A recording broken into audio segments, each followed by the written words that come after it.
Well, the first thing we need to do before we introduce a very special person is we need to repeat our statements of faith.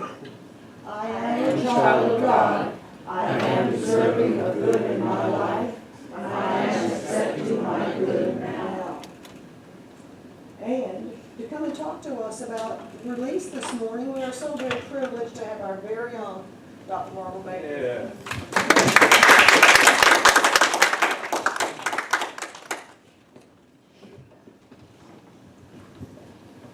Good morning. Good morning. And thank you for allowing me to come again and speak before you. I speak from my place on my spiritual journey because, as Dr. Anna was saying, each of our journeys are different, and I in no way assume to tell you how to walk your path, but I want to give you some ideas of some of the things that help me as well as trouble me on my path, the spiritual path. I have another teacher, and she always says to me, the spiritual path is not for the faint of heart. And I'm finding this out as I become more and more serious about my spiritual journey. But today I wanted to speak on release because I often find that I'm constantly having to release old things, things that no longer serve me, in order to bring forth those new things. And it's like the leaves that we see now on the trees. This time of year, we see the leaves, and we know that as they release what is no longer serving them, we just sort of think of these leaves as, just a few days ago they were green. But now they're turning and they're falling from the trees, and we don't often give a whole lot of thought about that. Because basically we just think that and it is a part of nature, but there's a reason for that. The leaves on these trees now are spent. They can no longer nurture those trees. And with the winters coming on and the days becoming shorter so that the trees cannot make chlorophyll, they say we are not going to be able to replenish ourselves. So it's a time for us to release this, rest, and wait for the coming spring so that we can be renewed, we'll be regenerated, and then we'll be able to go forth again. And this is the same thing that I have to do as I release those things that no longer serve me. And as I exert that pressure to release things, and exert may seem to be a very strong word to use, but it often takes pressure and force for us to let go of things that we know are not serving us, but we tend to hold on to anyway. So, unlike the leaves that have the sense of God itself in them and say, I've got to let this go because if I continue to hold on to it, it's going to kill me. And often we don't have that much insight or intuition to know that this is where I need to go from here. And one of the main things that I struggle with as I start this journey is my relationship with God. And you may say, wow, that's kind of strange. But you know, I am seeking God.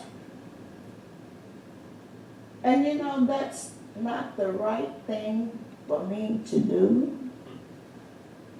Because often in seeking God, you know, it's like I'm looking for the forest among the trees. And the trees are the forest and the forests are the trees. And I often forget as I look outside of me seeking that something something is already here inside of me. If I could get up each day and know that power and feel that power and say, you know, my good is here right now. But you know, I'm not always able to do that. Sometimes when the hard times come, when the pain comes, when the bills come due, I say, God, where are you now that I need you? Sometimes it's often hard to know that that ever-present power is here right now for us to take advantage of. And to be able to stay in that God consciousness every day, each day, and wake up with that sense of purpose and promise this day that my God is right here, right now, my ever-present help. And so I have to release that idea that thou art in heaven. You know, we've been trained to think thou art in heaven. But Jesus said the same works that I do, you can do as well. But Jesus also said this. He said, in and of myself, I can do nothing. It is the Father here within me, right here, right now, that does the work. And it's very, very important for me to realize that that Father is right here inside me as well, right here, right now. If I'm to be able to also do those greater works, I cannot see God as something outside of myself. Because when I do that, I lose that vision of my own inner divinity, my own power that's within me to do what I am able to do. Because when we begin to look outside, there becomes doubt. And fear can creep into the picture, you know, because there's uncertainty. Are you here or are you not here? So it's important for me to release that idea that God is not constantly with me. God is constantly present, giving me that power. I was telling someone the other day, I said, you know, we may worry about a lot of things. We may worry about our bills. We may worry about our children. But one thing we never worry about is there going to be enough oxygen for me to breathe tomorrow? Because we know that that divine power has already put these things in place to say that I am the provider, I am the source. And when I am able to keep that in mind, when I'm able to hang on to that and believe that with a firmness that nothing can shake, then I know that I am on this path and I'm walking the path with purpose. There's a second thing that tends to get in my way sometimes. And that second thing I'm working to release is not breaking free of limiting circumstances. You know, you look at a baby chick, I think he's up there.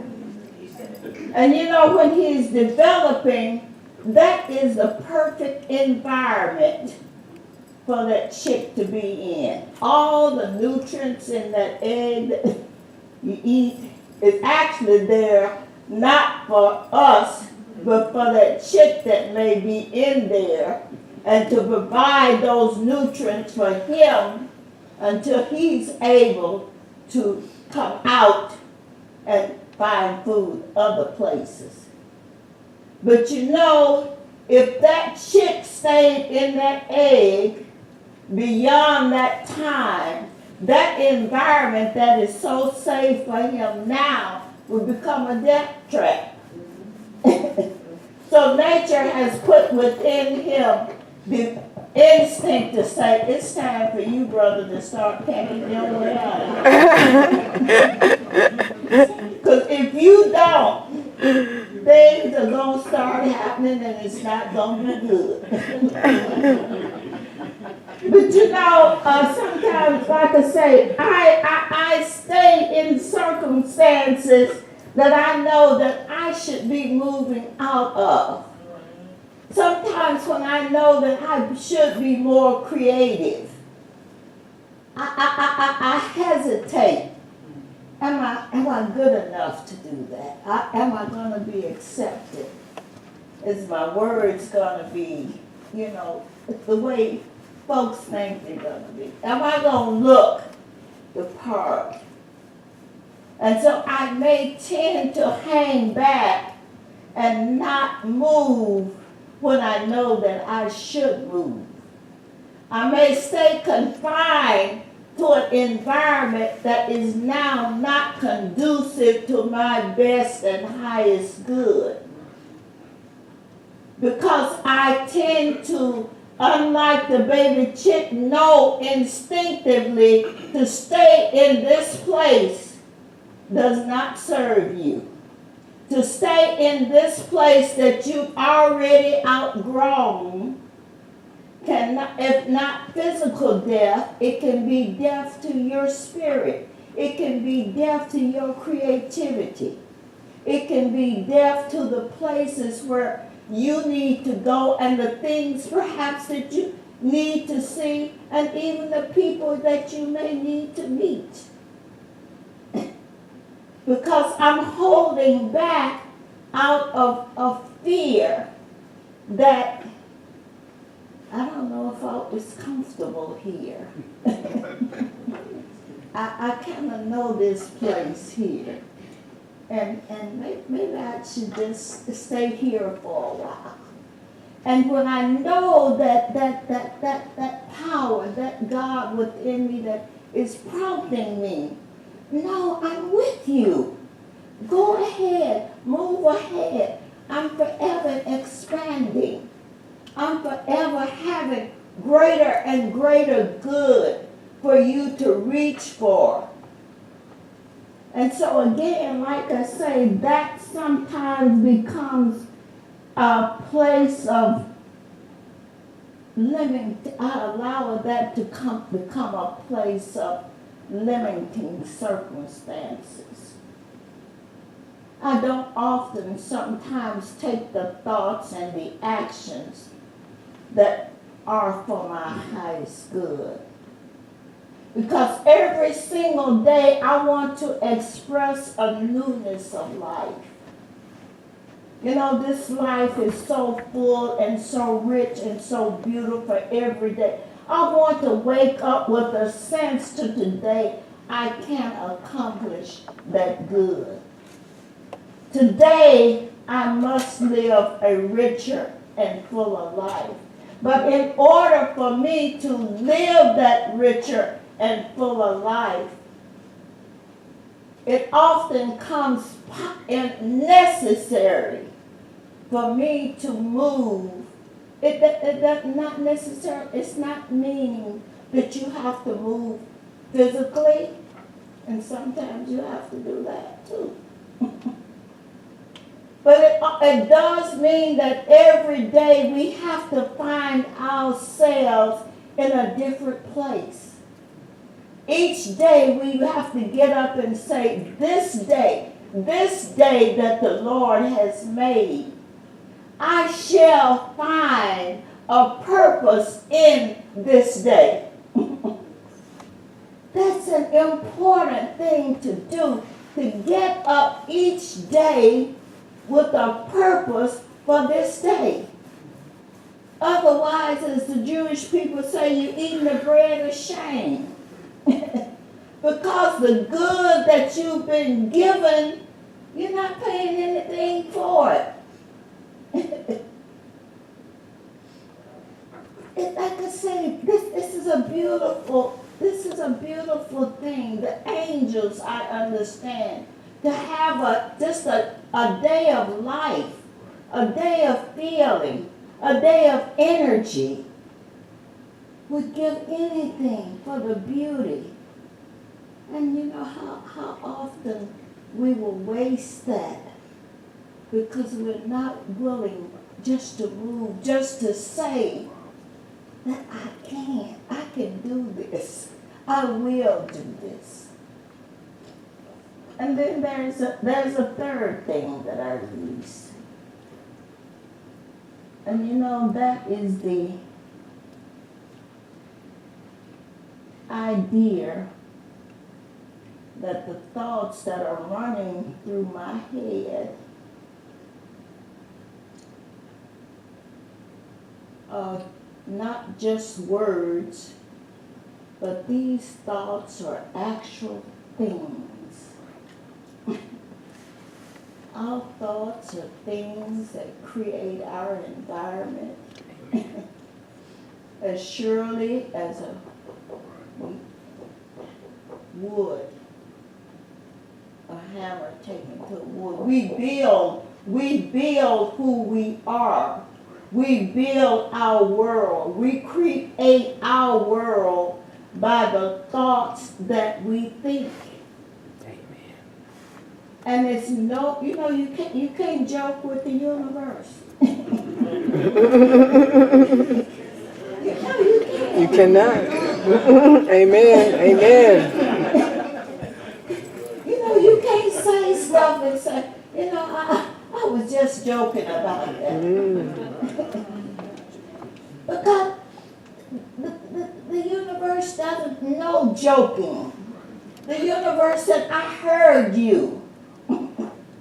When this thought keeps running over in your head, I just cannot find a way to do certain things. I just can't find a way. I just can't see myself being able to do that. And you rerun that thought over and over and over in your mind. And the universe says, okay. That's what you want. That's what I'm going to deliver to you. Because these thoughts are things. And I must come into the realization that they are very powerful things that shape the circumstance of my life. But it is true that it is done to you, unto you, as you believe. My life unfolds as a direct result of my thinking. It's kind of sad because at this time of year, the world of medicine takes this wonderful season of the year and they say, this is flu and cold season. So you better start stocking up on your cold medicines. Because you know what's going to happen. And we start thinking, yes, I know one lady that says, yeah, I have to stock up because every year I get the cold and I have the flu. Every year I do that. And then she's surprised that every year has the cold and the flu. Because most people truly do not believe that their words have a correlation with the life that they lead.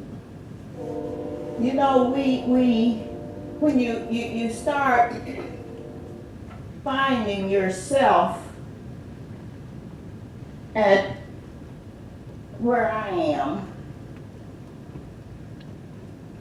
and that's, I have to kind of put this gently.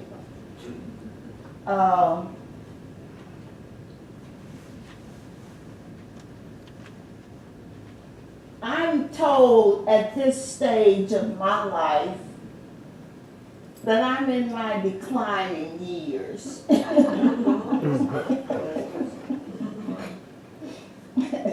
That I'm in the sunshine of the sunset of my life. In other words, your sun is sinking low. You ain't gonna be around much longer.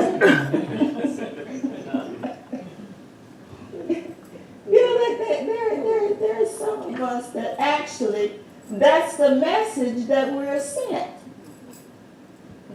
So you better sort of enjoy your life while you can, because like I said, these are your declining years. You're a senior citizen now. And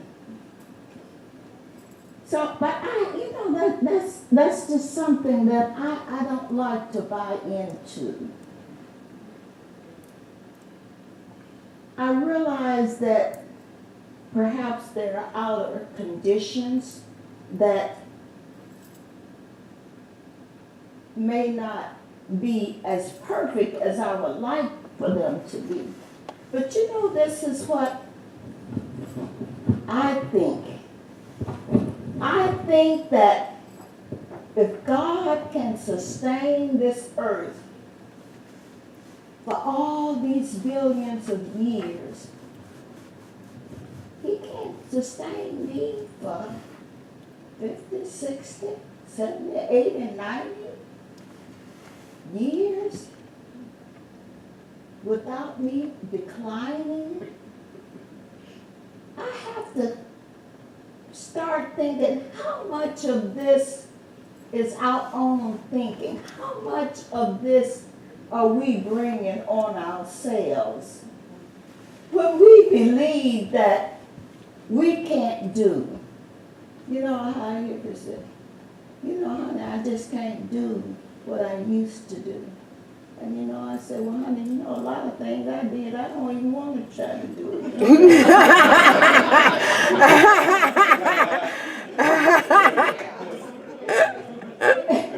know, you have to think about, and I could say, because the universe, no, it does not joke. You know, I'm not around people, oh, child, you know, my knees are bad. I said, no, those are the same knees that you've had all your life. Now, you know, there may be some discomfort in your knee, but this is not your knee. This is just that condition there. You know, several years ago when my little granddaughter, my daughter's daughter back there, well, she was in the hospital at that time, and I got a very disturbing call from the doctor, and he said to me, he said, you know, I need you to come to my office right away. And he said, you best bring somebody with you, because I have some bad news for you. So I stopped and I started to pray. And I got kind of mad with God. And I started pulling God by the coattail and said, wait, what is this now? What kind of stuff are you pulling on me now?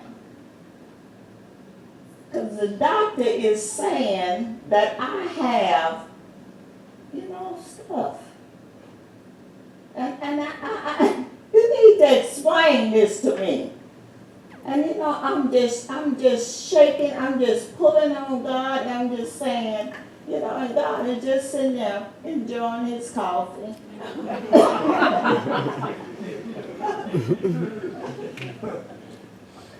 And after a while he turned around and he said to me,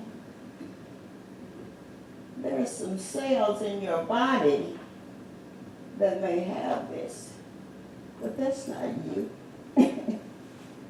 You're a whole lot more.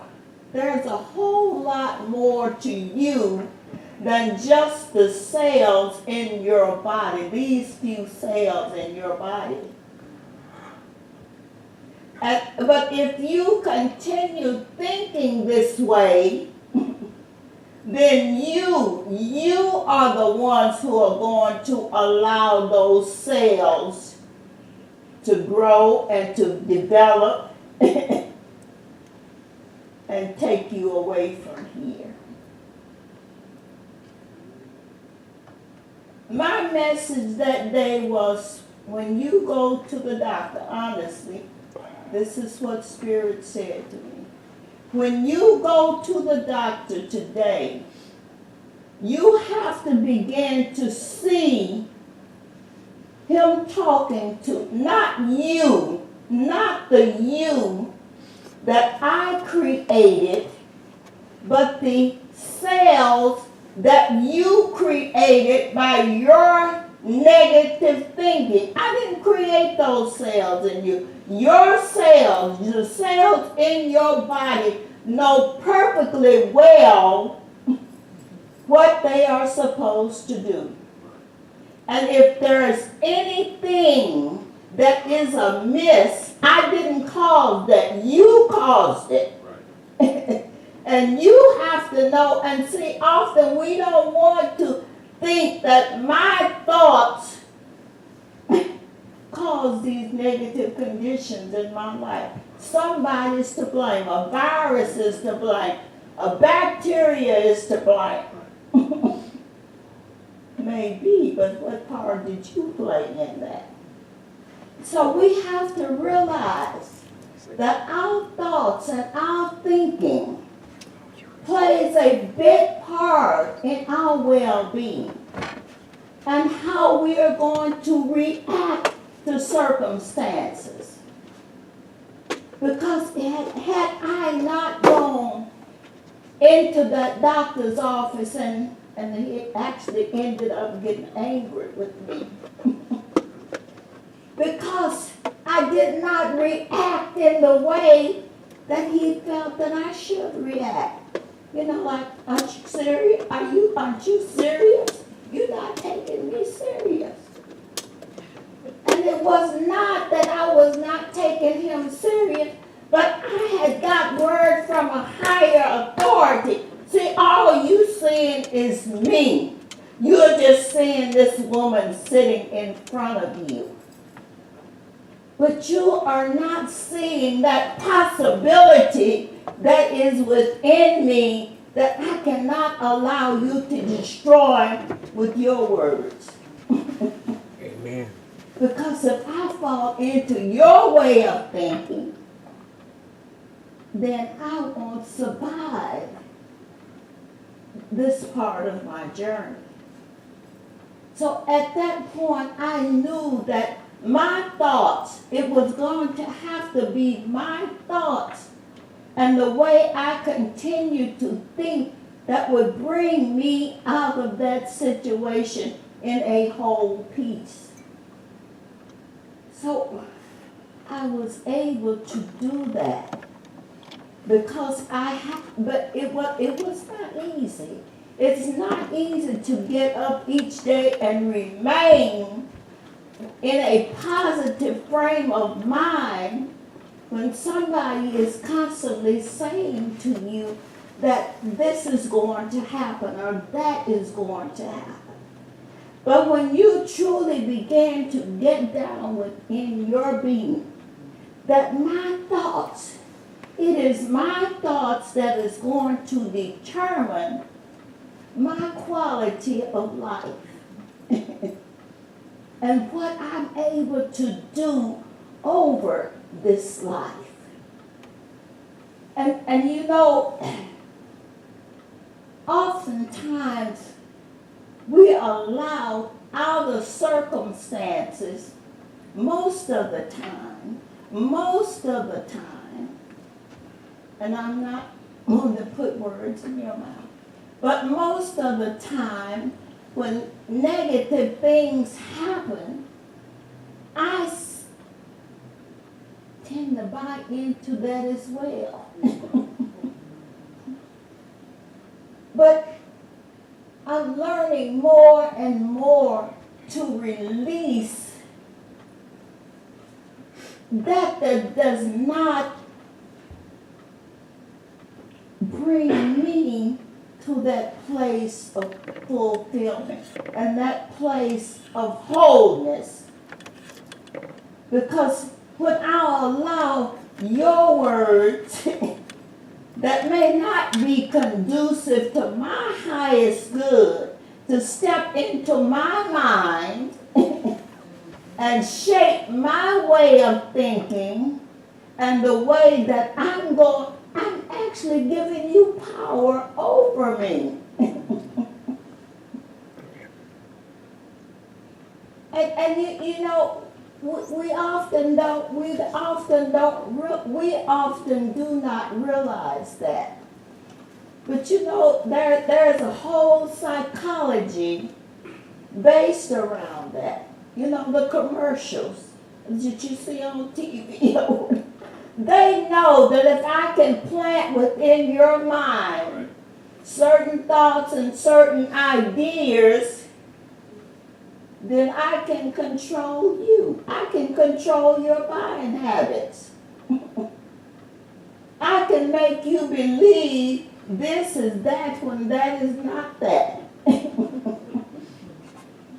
Because we are buying into not what is in us, not what that spirit of truth is guiding us to, but we're tending to listen to someone else that may not have our best interest at heart. And we have to take time to stop sometimes and sort these things out. And you know, for me, prayer and meditation is the thing that I have to come to a point where I have to say, I need to go in. I need to take this time to kind of push the world aside. I have to kind of push the world aside and kind of clean the cobwebs out of my mind. Just push all those thoughts out and allow that newness of thought, those new ideas to be able to flow in unhampered. You know,